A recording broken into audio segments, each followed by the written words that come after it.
Hello, it is week 10 of our class, and this week we talked about gang-related issues in the criminal justice system.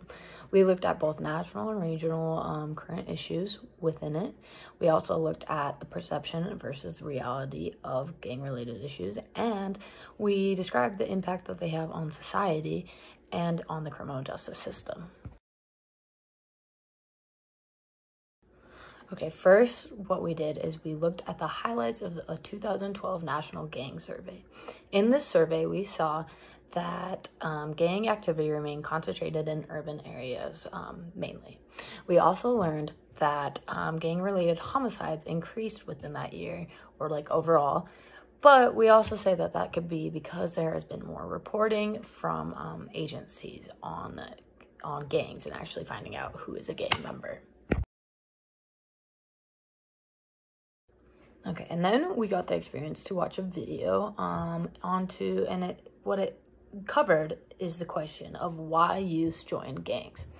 We learned that there were 5 domains that can be the reasonings why they would join a gang, which are individual, family, school, peer, and community.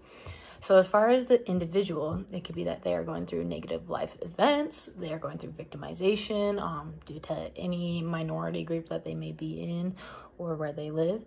And they can just overall have antisocial beliefs. As far as family issues, they could have a disrupted family, broken up family, or just poor family supervision where they don't really have very good parental people in their life or people to look over them. At school, there could be poor school performance can lead to it. A negative school environment in general could lead to it. And the more they get suspensions or expulsions, that could also make them start to go towards that gang life.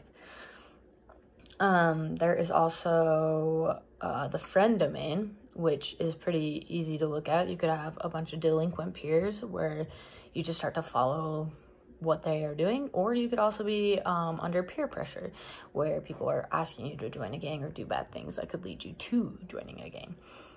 Lastly, in the community domain, the neighborhood in general could just be disorganized. You might be in a place where you feel crazy and you just want some solitude, which you could find in a gang.